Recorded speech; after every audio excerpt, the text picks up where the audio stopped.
dormem todos bem. Desde já obrigada pelo convite e pela oportunidade que foi oferecida para estar aqui. E o tema que gostaria que estudássemos em conjunto hoje chama-se transformação.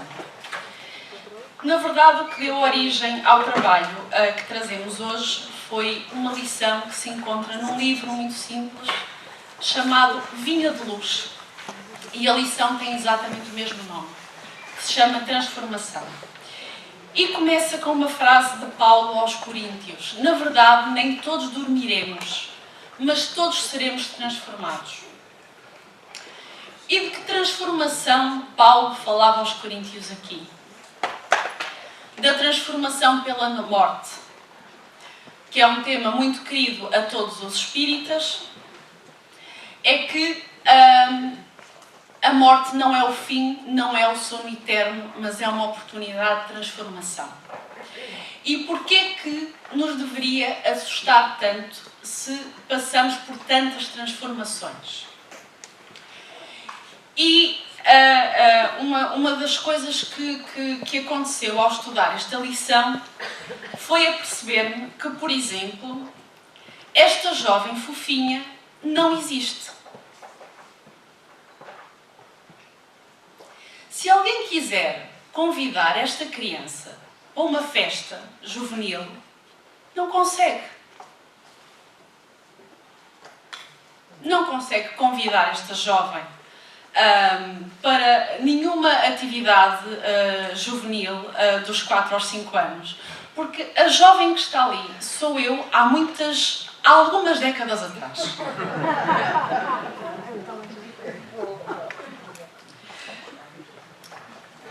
Da mesma forma que esta criança não existe, portanto, se eu publicasse esta foto na internet, ninguém conseguiria convidá-la para uma festa de aniversário juvenil, porque ela não existe mais. Esta criança sou eu agora.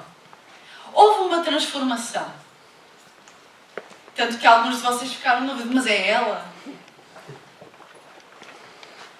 Houve uma transformação. E o que a lição nos convida é justamente a pensarmos, se na nossa própria vida nós passamos por tantas transformações, como é que, em algumas décadas, esta criança passou a ser esta pessoa? Porquê é que a morte haveria de nos assustar tanto? Ou alguma criança tem medo de crescer? Se eu perguntar a algum adulto se tem medo de envelhecer, a coisa já muda. Mas nenhuma criança tem medo de crescer. E é isso, esta lição convida-nos justamente a isso. A não pensarmos na morte enquanto um sono, mas a uma transformação para crescer. É o mesmo que acontece na infância. Há dores pelo caminho, há as dores de sofrimento. E é isso que nós encontramos nestas páginas do Vinha de Luz. Ninguém parte ao chamado da vida eterna senão para transformar-se.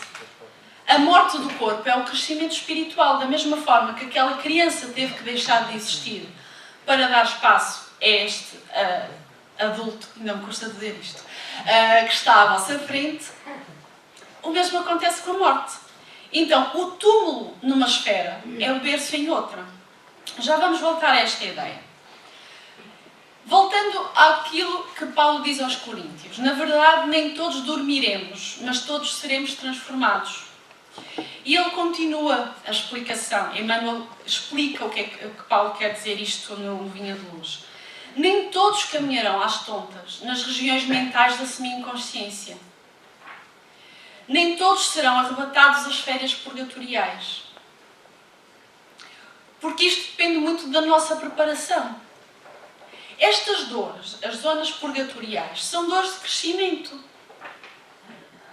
Não sei se alguém aqui tem jovens ou trabalha com jovens, mas sabe que queixam-se das costas e das pernas de crescerem, não sei o quê. Ninguém acha essas dores más. E o que a lição nos diz é que, se nós estamos conscientes que vamos ter a morte, vamos ter a transformação, da mesma forma que a criança espera chegar à idade adulta, porque tememos estas dores? Se pararmos e formos ao Livro dos Espíritos, na questão 125, Kardec pergunta: os espíritos que seguiram o caminho do mal poderão chegar ao mesmo grau de superioridade que os outros? E a resposta dos espíritos diz: sim, mas as eternidades serão mais longas para eles. Não sei o que é um bocadinho mais perturbador, se a pergunta, se a resposta. Porque Kardec está a perguntar aqui se os espíritos que se equivocaram no seu período de crescimento aqui na Terra poderão chegar ao mesmo grau de superioridade que os outros. E os espíritos respondem: sim, mas as eternidades serão mais longas. O que é isto da eternidade? Depois explica. Pela palavra eternidades, deve-se entender a ideia que os espíritos inferiores têm da perpetuidade dos seus sofrimentos. Não tomei café, já não estou a comer sílabas. Porque não lhes é permitido ver o seu termo e porque esta ideia se renova em todas as provas às quais eles sucumbem. Quando estamos a falar da morte, e estamos a falar de zonas purgatoriais, e vemos isso no livro Céu e Inferno, que são as zonas menos felizes, que são as zonas que nós não queremos ir. Se nós falarmos com um espírito que está nessa zona, qualquer sofrimento lhe vai parecer eterno. Da mesma forma que qualquer um de nós que esteja aqui nesta sala, que esteja a passar por um momento de grande angústia ou aflição, a sensação é: isto nunca mais acaba. Eu não sei se aguento. Quem aqui dos encarnados já não passou por momentos destes? Esses sofrimentos parecem uma eternidade. Portanto, porquê que haveriam, quando desencarnamos e passamos por uma zona ou por uma fase menos positiva, pensarmos de forma diferente? Então, o objetivo desta questão e resposta de Kardec no Livro dos Espíritos é justamente a esclarecer isto. São períodos de transformação. Não são períodos nem de sono, nem de descanso eterno, nem de sofrimento eterno. Então, isto é uma imagenzinha que é um clássico, que é o ciclo de vida da borboleta. E a verdade é que a minhoca, a lagartinha, não tem a menor consciência que um dia será uma borboleta. Infelizmente ainda não temos tecnologia para isso, para entrevistar uma lagarta. Boa tarde, senhora lagarta, como está? E a lagarta acena com uma das muitas patas que tem.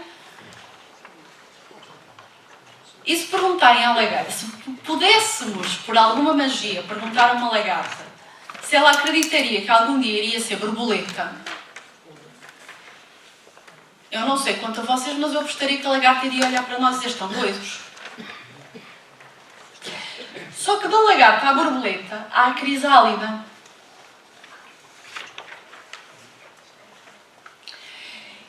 E muitas vezes a morte é a nossa crisálida. É o nosso período de reflexão, o nosso período de olhar para dentro e de transformação para erguermos as nossas asinhas e transformarmos em borboleta. Então, se tudo na natureza tem um ciclo, por que é que a nossa vida não havia de ter?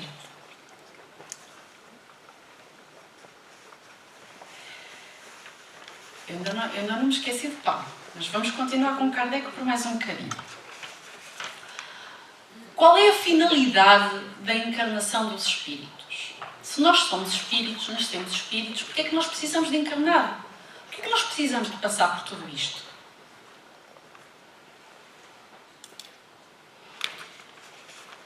E os espíritos dividem esta parte e nós devemos estudá-la sempre com muita calma. Deus impõe a encarnação com o fim de levar-nos à perfeição. Então, se nós pararmos e voltarmos à ideia da borboleta, se calhar cada uma das nossas encarnações é que é a crisálida. Nós a pensarmos, se calhar, que era o contrário.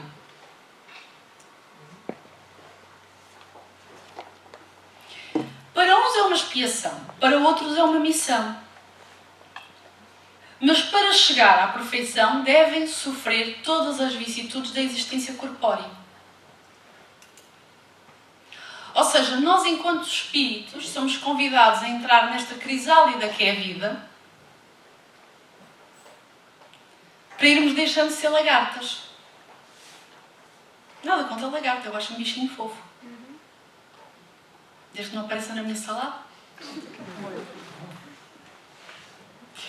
Então, a encarnação tem ainda outra finalidade, que é de pôr o espírito em condição de enfrentar a sua parte na obra da criação. E para executá-la, ele toma um aparelho em cada mundo, em harmonia com a sua essência material, a fim de nele cumprir, daquele ponto de vista, as ordens de Deus. E dessa maneira, concorrendo para a obra geral, também progride. Então, vamos dividir outra vez isto. Para executar, cada um de nós, enquanto espírito, encarna para nos pormos em condições de enfrentarmos a nossa parte na obra da criação. Ok? Para executá-lo, tomamos um aparelho em cada mundo. Que aparelho é? Corpicho. Está a NASA, está o Elon Musk a irem para a Lua, a irem para Marte. Boa sorte! Da mesma forma que nós vamos ao oceano, alguém já viu um ser humano a viver no mar profundo? Não, nós até conseguimos rapidamente ir nadar. Mas quem vive no mar são os peixes. Então, para viver naquelas condições, é preciso um corpo adaptado àquelas condições. Se nós vemos isto no nosso próprio planeta, porque é que havia de ser diferente nos outros? Então, boa sorte aos nossos astronautas, eu adoro astronomia, mas como nós vai ser difícil. Porque em cada mundo, explica aqui, o espírito toma um aparelho conforme, em harmonia com a sua essência material. E daquele ponto de vista, seguir as ordens de Deus. Que é assim que nós contribuímos para o nosso trabalho. Ainda na questão 132, há um comentário de Kardec sobre o porquê que os espíritos têm que encarnar. É que a ação dos seres corpóreos é necessária à marcha do universo. Mas Deus, na sua sabedoria, quis que eles tivessem nesta mesma ação um meio de progredir e de se aproximarem dele. É assim que, por uma lei admirável da sua providência, tudo se encadeia, tudo é solidário na natureza. Imaginem quando os primeiros homens das cavernas chegaram a este planeta. Se já encontrassem air fryer, forno micro-ondas, carro elétrico, aquele macaquinho fofo que nós éramos no tempo das cavernas, fugia assustado. Mas aquele macaquinho fofo do tempo das cavernas, que somos nós, não quero insultar ninguém, estou só a confirmar Darwin, ok? Foi desenvolvendo primeiro as lanças, depois foi chispando as pedras e as facas e o fogo, até chegarmos agora. Portanto, nós fomos contribuindo na obra. Ou vamos dizer que Deus não podia ter deixado isso tudo aqui? Vocês, grupinhos, juntem-se todos, vamos para a terra, vá, airfryers, carros elétricos, avião, vá, tudo. Vamos embora. Não podia. Mas aí não teria piada nenhuma. O que é que nós estávamos aqui a fazer? Não havia engenheiros, não trabalhávamos, não tínhamos dores de costas para dar trabalho ao André. Era uma chatice. Então, ninguém penetra o círculo da vida terrena em processo absolutamente uniforme. Como não existem fenómenos de desencarnação, com analogia integral, cada alma possui a sua porta de entrada e de saída conforme as conquistas próprias. Ou seja, nesta sala estamos todos juntos, somos todos espíritas, todos estudamos a doutrina espírita. Não há aqui uma pessoa absolutamente no mesmo estágio que a outra.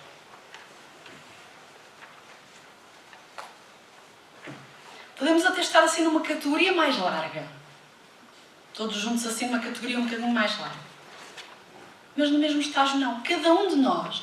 Ou seja, quando estamos a falar de encarne e de desencarne, da mesma forma que o encarne não é nas mesmas condições para todos, o desencarne também não o será. Uns de nós vieram nas famílias mais abastadas, outros numas famílias com menos recursos, outros com mais irmãos, outros com menos irmãos, uns com familiares, outros sem familiares. Todos nós aqui temos uma história absolutamente única. E vai ser essa história que nós continuaremos quando desencarnarmos. Então, o túmulo, que é o que a lição nos convida a pensar, numa esfera pode ser o berço de outra. Aqui, voltando ao nosso lar, eu estou sempre a voltar ao nosso lar. Quem viu o filme? Muitos de nós. Boa. Quem leu o livro? Para alguns, há muitos trabalhos de casa pela frente. Não vou dar spoilers.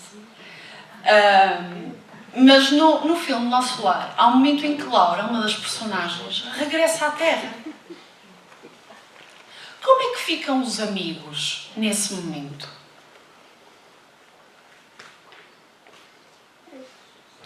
Ficam tristes, ficam preocupados, com saudade. Que é exatamente o que acontece nos nossos funerais. Quando parte um amigo ou um familiar, como é que nós ficamos? Tristes, com saudade, preocupado, o que é que será que vai acontecer? Será que vai ser bem acompanhado? Como é que vão ser os próximos passos? Então, podemos aqui reverter uma das perguntas mais famosas da existência, que é, em vez de ser qual é o propósito da vida, qual é o propósito da morte?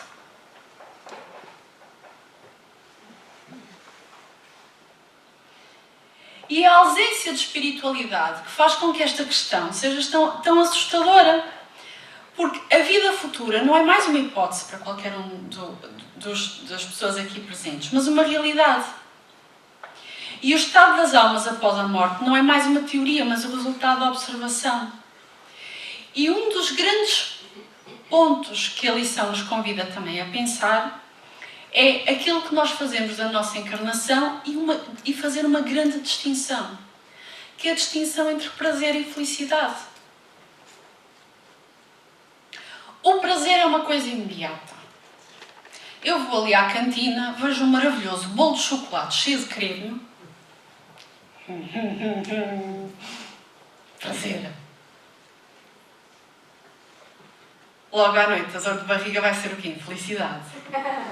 Porque eu comi bolo demais. O prazer é uma coisa imediata. E nós, nas nossas encarnações, estamos a tomar um pelo outro. Estamos a tomar os prazeres imediatistas pela felicidade longa, trabalhada. E daí a morte nos preocupar tanto. E a vida nos assoberbar tanto. Todas as ansiedades. Vou conseguir pagar a renda da casa, vou conseguir pagar o carro, vou conseguir isto, vou conseguir... Tudo ligado ao imediato. Sem ter em conta a felicidade. Então, porquê é que os espíritas não receiam a morte? Céu e inferno. A vida futura não é mais uma hipótese, mas uma realidade. Aí está para os espíritas a razão da calma com que eles encaram a morte e a serenidade da Terra. O mundo corporal e o mundo espiritual estão em perpétua relação e se assistem mutuamente. Não sendo mais permitida a dúvida sobre o futuro, o receio da morte não tem mais razão de ser. vê-se a sua chegada a sangue frio como uma libertação, como a porta da vida e não como a do nada. O nada não existe. Eu lamento, tenho boas e más notícias. As más notícias, vamos todos morrer. Lamento. As boas notícias, nós somos eternos. Eu vou repetir. Nós somos eternos.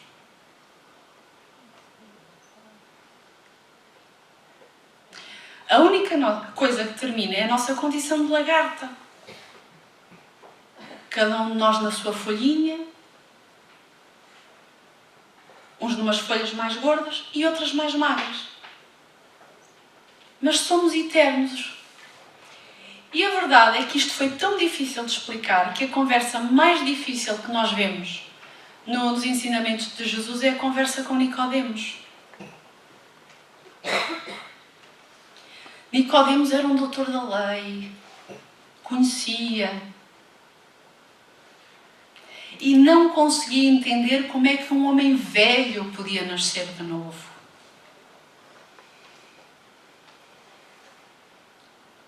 É uma passagem que eu convido ao estudo de todos, porque é lindíssima.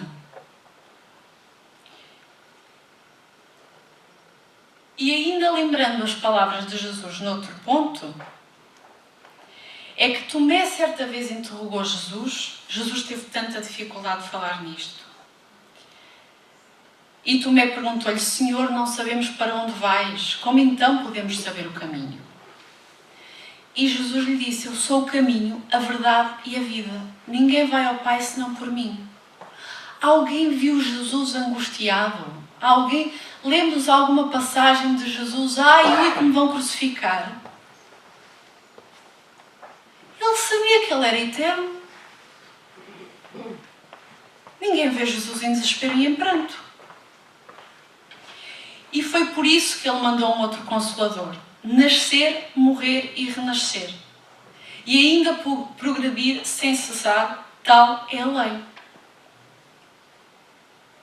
Então o convite desta lição e a oportunidade que me deram de estudar aqui convosco hoje é justamente pensarmos que não estamos presos a nenhuma das circunstâncias, nem a vida, nem a morte.